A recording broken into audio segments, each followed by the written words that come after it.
Well, what type of music do you like? R&B. I really want to get into singing. I have a 4-girl group, and we're in the process of signing some paperwork with a major record label in LA. I'm a slave to your loving. I can't resist the fever of your kissing and your hugging. People compare us to In Vogue because they're the only 4-girl group that's out there. I work at an HIV healthcare center. I think it only gets sad when the day they're supposed to show up, they don't, and then you find out they're not there anymore. It takes a toll on you after a while. I'm Stripes. Tammy's an attractive girl. You know, I am physically attracted to Tami, but I'm not going to chase her around. She's very moody. She's a very moody woman, incredibly fine.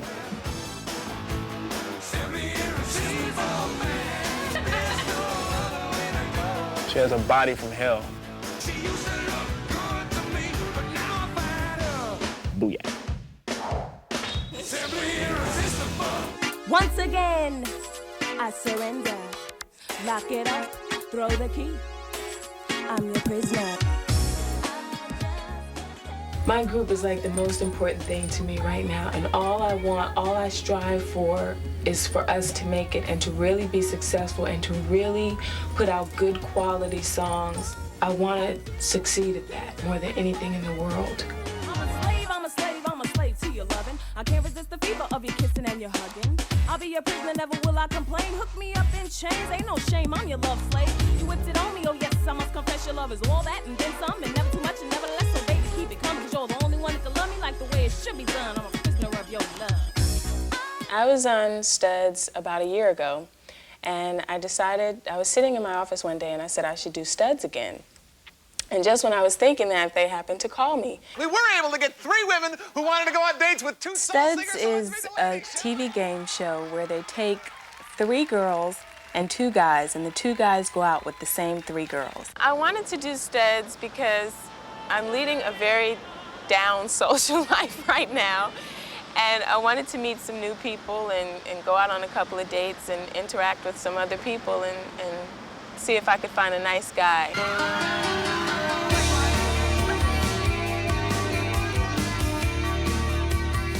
The guy that I'm seeing from Studs, his name is Kenya. We had a lot of fun at Knott's. We rode the roller coasters, and he tried to win me stuffed animals.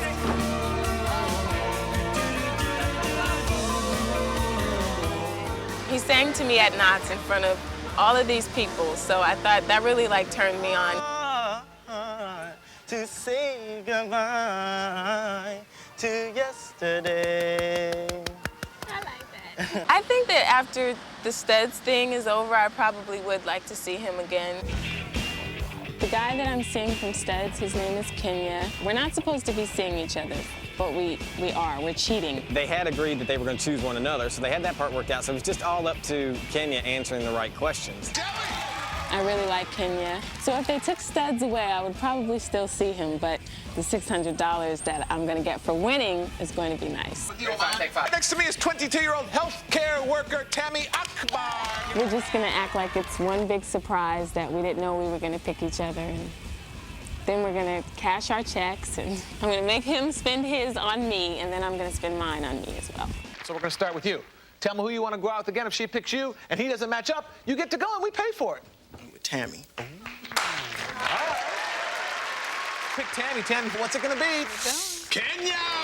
If you picked Amman, you are going to the islands to lounge. If not, these 2 are going to go to Philly and Bermuda. What's it going to be? They're not going. Lounging. Congratulations. Go give her a kiss. There you go. Thanks. That other girl chose Amman, and you chose Kenya, so that way neither one of you gets to go on your trip? No, she gets to go because Amman had 8 hearts and Kenya only had 7. Oh, so they do get to go? They get to go. I was only really hanging with Kenya because I wanted to win the $600. You mad I didn't get all those answers? I'm mad we're not going to Philly and to the Bahamas. Okay. The last conversation Kenya and I had, he stated that I didn't really call him that much, and I told him that if he was going to wait for me to call him, he'd probably be waiting a very long time, and I haven't talked to him since, so it's over.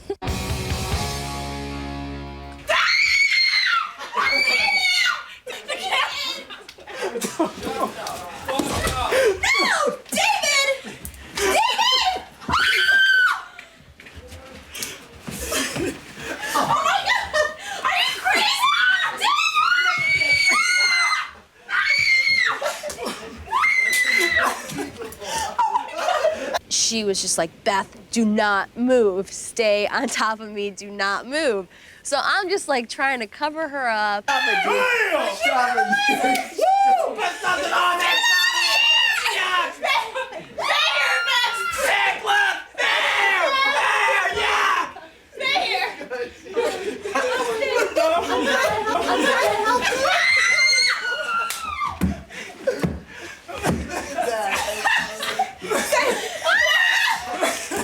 You're disgusting.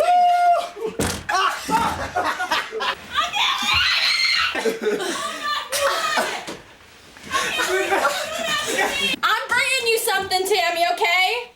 I'm shaking it.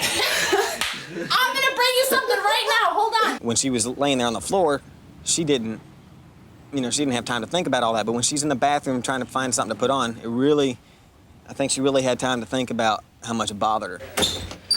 She just started getting really upset, and then when she was finally in her room, it was just really bad. He's gonna get it, that's the bottom line. Was it a joke? He said it was. I didn't find the humor. In case everybody didn't already know by now that I'm pregnant. You can rock climb when you're pregnant. We were still on Outward Bound. All of a sudden, Tami says, you know, I wonder if this is good for a pregnant woman. Are you really? Aaron was like, are you serious, Tami? And she was like, yeah. That's really what made this weekend like the hardest for me, because knowing that fact and trying to still just, you know. Trying to scale a mountain. Yeah. Yeah, and I just kind of wanted everybody to know that I've made a decision that I'm going to terminate the pregnancy. And it was like a really hard decision for me to make that decision, but. I back you all the way, Tami, whatever you do. It's your decision. Marriage is ideally not for me. You meet so many people throughout your lifetime, and you don't want to settle down when you're like 23, 24 with this one person for the rest of your life. I think that you should venture out and experience everything and then settle down at a later age. That way it's like you're buying it from me. My mother and I basically grew up together. She had me when she was 15 and a half. We're like sisters. I don't even consider her my mother. It's just like we're best friends, and I confide in her with certain issues that a normal teenager probably wouldn't tell their mother. This is my mom, and this is my Aunt Marissa, and that's... Hey, Nicholas. What do you think of the beach? Yeah. That's what I said when I first saw it. Okay, get up, man. When I found out that I was pregnant, I first had to decide how I was going to tell my mom. She was really not happy about it. I was very pissed off. And the reason that I was upset with her is because she works in a healthcare center, primarily dealing with HIV and AIDS patients. And there are condoms all over that facility. I should know all the values of safe sex. And I really couldn't understand how she could allow this to happen to her, especially through all the teachings and conversations that we have had over the past 22 years. And I was devastated. When I walked into the clinic, the first thing that hit my mind was I wanted it to be over very quickly. I just didn't want to fill out any paperwork. I didn't want to talk to anybody. I just wanted to go straight and have it done and go back home. Did you bring your money order with you? I brought cash. You need to fill these out and bring them up as soon as you're ready. Thank you.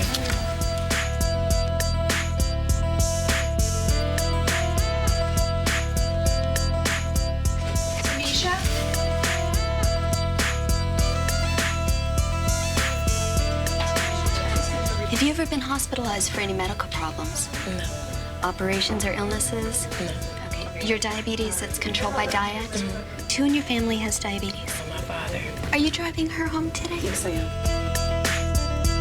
Okay. Will I be allowed to go in with her? No, because we have other patients back there to protect their confidentiality. Okay? Any other questions? No. I don't think I could have talked Tami out of her choice. I did say to her, maybe you should consider having the child. She clearly said to me, I am not ready to be a mother. I am not financially secure. And at that point, I felt a need to support her in her decision and her choice. Tami deals with HIV patients day in, day out.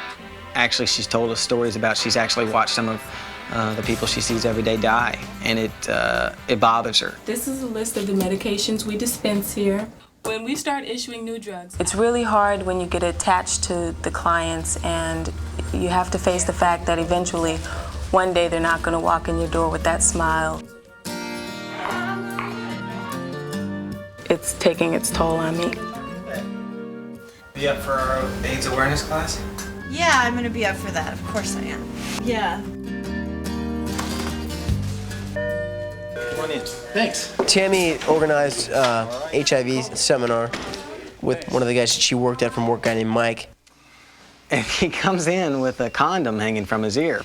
When Mike first walked in, I noticed these earrings on his ear. I didn't know they were Trojans. They were too colorful, you know. And I wouldn't walk around LA with a condom hanging from my right ear, but obviously this guy was making a statement. If we took this little environment and that you're living in this house and decided this experiment would become a biosphere, if you will, and this would be the end of your life and none of you were HIV positive, you would never become HIV positive. You have to have it introduced. And the way we know to introduce it is by someone. People who are young will come to me and say, well, I don't have to worry about it because it's only you guys my age, you know, who have it. I think the truth is we have to assume that everybody's positive. Because certainly everybody is potentially positive. And I think everybody was real attentive and really interested. And I think that everybody did realize it was a problem that we were all facing. We have to stop lying that kids don't have sex, being afraid to talk about condoms. I hope other people in the house got something out of him coming. If anything, they got some condoms and hopefully they'll use them when they need to. The attitudes are changing in society, yes. It's because we're all knowing somebody who's infected. You are dealing with a lot of friends who are sick. You've dealt with friends who are dying. Tami has dealt with clients who have died or who have left the clinic because they've gotten so sick and we don't track them anymore. I found out I was positive in November of '84. And at that point in time, all you did was you took vitamins and you rested and you waited to die. I mean, that was the truth because there wasn't even AZT. There wasn't anything. I guess if someone in Owensboro, Kentucky said, I have HIV, I think that, and this is not a good thing, but I think that they would probably not get a whole lot of compassion. So me, growing up in Owensboro, Kentucky, probably is among those who didn't realize it was such a problem until I got out here. And I think that you do have to realize it's a problem. You can't just sit back and say, well, it doesn't concern me, because it does concern everybody. There are a lot of patients at my center that I've become attached to, a lot of people that I care about. At first I thought I could handle meeting people and becoming involved with them and not getting so attached. But lately more and more of my clients have started to, they're slipping away. And I see that each and every time that they come into the office. So I don't think that I want to work there anymore, and I'm trying to find another job because it's really starting to take its toll on me. It's pretty rare that Tami kind of like opens up to like show you what she's feeling or thinking inside. Like my job, I've always loved my job. And just recently, I feel like I hate that job. That is like the worst job for me. I'm going to be stuck working for the state of California for the rest of my life. I'm not going to do any of the things that I aspire to do, that I went to school to do, you know? You whipped it on me, oh yes, I must confess your love is all that and then some, and never too much and never less. So baby, keep it coming, because you're the only one that can love me like the way it should be done. I'm a prisoner of your love. Lost a little bit of the timing halfway through. Do you want to take a second just to get your breath? We were working with a producer who was very opinionated, very arrogant, very just set in his ways. I'm a slave, I'm a slave. I'm a slave, I'm a slave, I'm a slave to your loving. I'm a slave, I'm a slave, I'm a slave. I'm a slave, I'm a slave, I'm a slave to your loving. That's what I did. No. I didn't? No, you're going, I'm a slave, I'm a slave, I'm a slave to your loving. That's what you're doing. You're singing it on the beat when it's a triplet fill. Our producer was one of the hardest men to work with. Anybody else's ideas just didn't matter. If they didn't come from him, they weren't the right thing. Whip it it on me, hook me up in chains, cause it ain't no shame. It's your game and the fact remains that I will always and forever make it plain, cause I'm You're a little too straight ahead. Do you hear it? Mm-hmm. Try it one more time. Let's go. I'm trying to do different things. Yeah, but more attitude. Here we go. So baby, keep it coming, cause you're the only one that can love me like the way it should be done. I'm a prisoner of your love. Flat. The one that can love me like the way it should be done. We're going out of time. It became extremely hard to even work with him. Try that one more time. I'll be a prisoner, never will I complain. Hook me up in. We'll go in right there, okay? We got a call. He said, you know, I don't think it's gonna work. We're starting over. It's hard, because you think you're here one minute and then the next minute you're not. You're not there, or even close. There is someone that I'm very, very, very, very interested in. I do care about him, and he cares about me, so we stick together. I love you. Tammy's probably the most set in the relationship right now. Tammy is it. Yeah, sure. Hi, Tammy. Boyfriend. Tammy's the only one that has a boyfriend that I know of. Well, I was just calling, because I haven't talked to you today.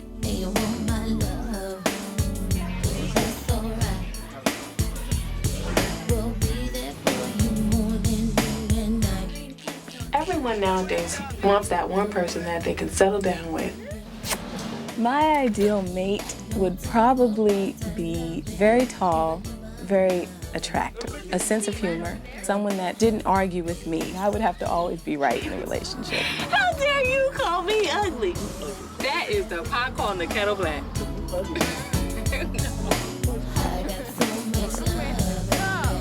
I think marriage should be something special between two people that they stay together for the rest of their lives. But I could see the next person getting married as Beth. She's probably the most ready to settle down person out of all of us. The next artiste, one of my favorite roommates, a member of a 4-girl band, Reality.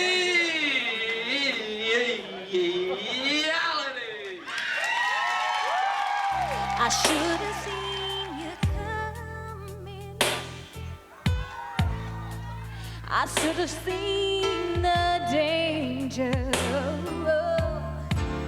Sometimes this love for you gets in the way.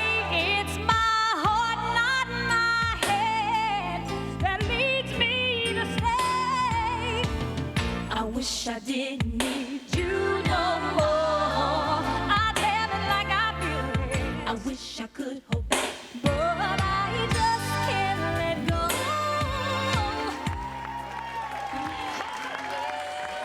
My mother was a lot more nervous and excited for me than I was, actually. She started crying and everything because she's never seen me perform. And for her, she just wanted to cheer me on and support me and hope that I did a good job, that I didn't embarrass myself.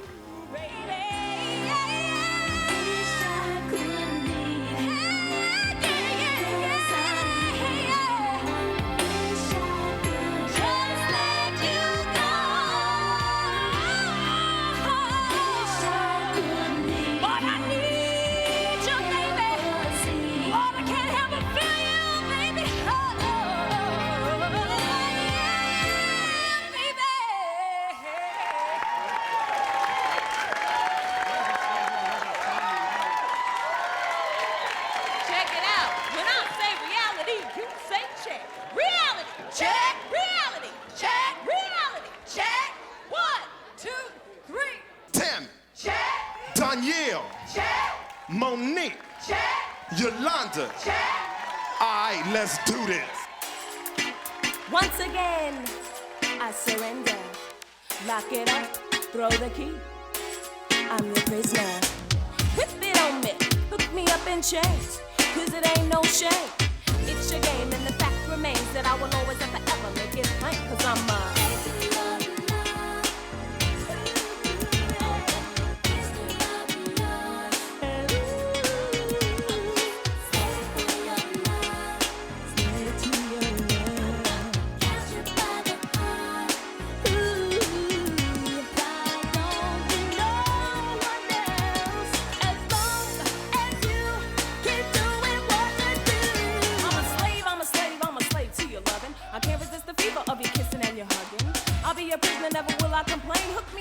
chains, ain't no shame, I'm your love slave. You whipped it on me, oh yes, I must confess your love is all that and